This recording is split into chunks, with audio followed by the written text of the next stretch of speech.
Okay good afternoon పిల్లలు. Okay నేను దింపుతాం చూన్నారా? నాకు చెప్పండి సార్ ఫస్ట్. మీకు కథలు అంటే ఇష్టమా? ఓకే కథలు అంటే మీకు ఇష్టం కదా. మీకు కథలు ఎవరు చెప్తారు? మీ ఇంటికాడ ఎవరు చెప్తారు? మీ తాత, మీ అవ్వ, గ్రాండ్ ఫాదర్, గ్రాండ్ మదర్ చెప్తారు కదా. ఒక్కొక్కసారి మమ్మీ కూడా చెప్తారు, మదర్ కూడా. సరే, ఇప్పుడు అభిరామ్ కూడా ఒక కథ చెప్తాడు. నేను ఒక కథ చెప్తా, వింటావా అభిరామ్? అందరు నా దిక్కే చూడాలి. అయితే బంగారు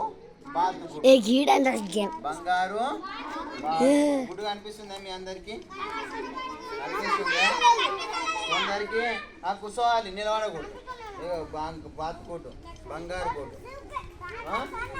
బంగారు కోటు, బంగారు కోటు కనిపించిందా? బంగారు కోటు కొన్ని మీకు కనబడదు, ఇంకెక్కువసేపు చూస్తే కానీ బంగారు కోటు.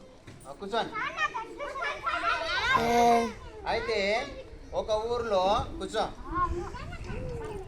గుడ్డు చూడు, బంగారు గుడ్డు కనిపించింది. రైట్. ఒక ఊర్లో అంట ఇద్దరు భార్య భర్తలు ఉన్నారంట. ఆయన పేరు రామయ్య. ఆయన పేరు ఏం పేరు? రామయ్య. వాళ్ళ భార్య పేరు జ్యోతి. వినాలి బాగా, పేర్లు అడుగుతా. ఆయన పేరు రామయ్య, ఆమె పేరు జ్యోతి. వాళ్ళ దగ్గర ఏమైందంటే సంత పోయిండ్రంట. సంత పోయి ఒక బాతును కొనుక్కొచ్చుకున్నారు. ఏం కొనుక్కొచ్చుకున్నారు? బాతును కొనుక్కొచ్చుకున్నారంట. బాతు తెలుసా? డక్కును కొనుక్కొచ్చుకున్నారంట. ఈ డక్కును కొనుక్కొచ్చుకుంటే ఏమైందంటే ఒకరోజు ఈ డక్కుని తీసుకొచ్చి ఇంట్లో పెంచుకుంటుంటే ఆ డక్కు చూసిండ్రా? ఈ డక్కును పెంచుకుంటూ ఉన్నారంట. ఒక ఉత్సవాలు అందరు డక్కును పెంచుకుంటుంటే ఆ డక్కు ఒకరోజు గుడ్డు కళ్యాణ్ ముందరికి జరు. డక్కు ఒకరోజు గుడ్డు పెట్టింది. ఏం పెట్టింది? గుడ్డు. ఆ గుడ్డు ఏ కలర్ ఉంటుంది మనకు? ఉంటుంది, వైట్ ఉంటుంది. గుడ్డుని ఆమ్లెట్ వేసుకొని తింటాం, గుడ్డును ఉడకబెట్టుకొని తింటాం. అయితే ఈ గుడ్డు ఏం గుడ్డు అంటే తెలుసా? గుడ్డు కూర వేసుకుంది. ఈ గుడ్డు మామూలు గుడ్డు కాదు, ఈ గుడ్డు బంగారు. ఏం గుడ్డు ఇది? బంగారు గుడ్డు. బంగారు నమ్మితే ఏమొస్తాయి? ఇంకా ఈయన ఏమనుకున్నాడు అంటే రాము బంగారు గుడ్డు పెట్టింది, బంగారు గుడ్డుని తీసుకుపోయి మార్కెట్లో అమ్ముకుంటే మస్తు పైసలు వస్తాయని గుడ్డుని తీసుకుపోయి మార్కెట్లో అమ్ముకున్నాడంట. బంగారు షాప్ ఆయనకు అమ్మితే ఆయన మస్తు పైసలు ఇచ్చిండంట.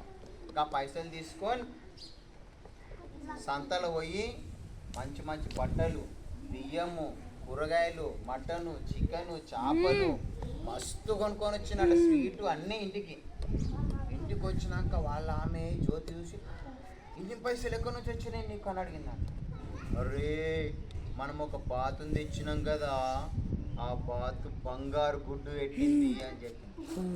ఇట్లా రోజు ఏం చేస్తుందంటే బాతు రోజు ఒక గుడ్డు పెడుతుంది. ఏం గుడ్డు పెడుతుంది? బంగారు. ఇట్లా రోజు బంగారు గుడ్డు తీసుకుపోవాలి, మార్కెట్లో అమ్ముకోవాలి. గుడిసె ఉండేనంట. ఏముండంట? గుడిసె పోయి పెంకల ఇల్లు అయిందంట. పెంకల ఇల్లు పోయి స్లాబ్తో ఒక ఇల్లు కట్టుకున్నారంట. ఇల్లు కట్టుకున్నాక రోజు బంగారు గుడ్డు బంగారు గుడ్డు బంగారు గుడ్డు బంగారు గుడ్డు పెడితే మస్తు పైసలు వచ్చినాయంట. వాళ్ళు పెద్ద బిల్డింగ్ కట్టిండ్రు. అయితే వీళ్ళకు ఒక ఆశ పుట్టిందంట. ఏం ఆశ పుట్టిందంట అంటే అరే ఇది రోజు ఒక్కొక్క గుడ్డే పెడుతుంది, రోజు ఒక గుడ్డు పెడితే దాని కడుపులో ఇంకా ఎన్ని గుడ్లు ఉంటావో, దాని కడుపులో ఇంకా ఎన్ని గుడ్లు ఉంటావో అనుకొని ఏం చేసినట్టు ఆన్ చేసిన వారు దాని కడుపులో ఇంకా ఎన్ని గుడ్లు ఉంటావు అని వీళ్ళకి ఆశ ఎక్కువైంది. ఆశ ఎక్కువయ్యి ఒకరోజు వీళ్ళిద్దరు భార్య భర్తలు ఏం చేసింది తెలుసా? ఈ రాము జ్యోతి కలిసి ఒకరోజు రాత్రి బాతుని తీసుకొని గొంతు కోసి చిక్కని కడుపు కోస్తే కడుపులో ఒక్క గుడ్డు కూడా లేదు. అరే అనవసరంగా ఉన్న బాతును కోస్తాం కదరా, బాతన బతుకుంటే రోజు ఒక బంగారు గుడ్డు పెడుతుండే కదరా. ఇప్పుడు రోజు ఒక గుడ్డు లేదు, బాతు లేదు. అనవసరంగా మనం ఆశ ఎక్కువ అయ్యి ఇట్లా చేసినాం కదరా అని ఏడుచుకుంటూ కూర్చున్నారు. ఆ?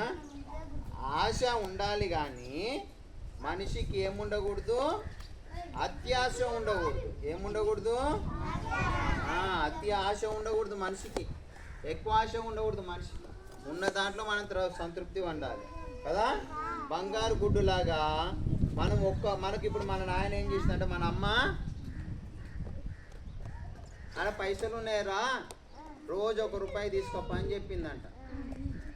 మీ అమ్మ రోజు 1 రూపాయి తీసుకోమంటే మీరేం చేసిందంట, రోజు 1 రూపాయినే తీసుకోమంటే మస్తు పైసలు ఉన్నాయి, అన్ని పైసలు తీసుకొని పోతా అంటే మీ అమ్మ ఏం చేస్తుంది అప్పుడు మిమ్మల్ని నచ్చదు.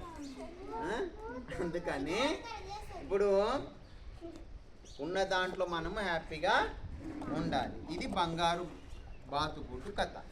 బాగుందా? బాగుంది. సో ఇది ఎప్పుడో చూసిండ్రు కానీ మీకు గుర్తు లేదు. మీరు ఇప్పుడు మంచిగా ఏం చేయాలి, రోజు ఒక కథ చెప్పుకుందాం మనం. బంగారు బాతుగుడ్డు కథ బాగుందా? అర్థంగా బాతు రోజు ఎన్ని గుడ్లు పెట్టిండే? 1 గుడ్డు పెట్టింది. ఆ 1 గుడ్డుని తీసుకుపోయి ఆయన ఏం చేసిండు, దివ్య అమ్ముతే ఏమొచ్చినాయి? ఒకరోజు వాళ్ళకి ఏమనిపించింది, ఎందుకు కోయాలనుకున్నారు? ఎన్ని గుడ్లు ఉన్నాయి అనుకున్నారు కదా. Very good. సరేనా? రైట్. ఆడుకోండి. ఇంక టైం అయింది.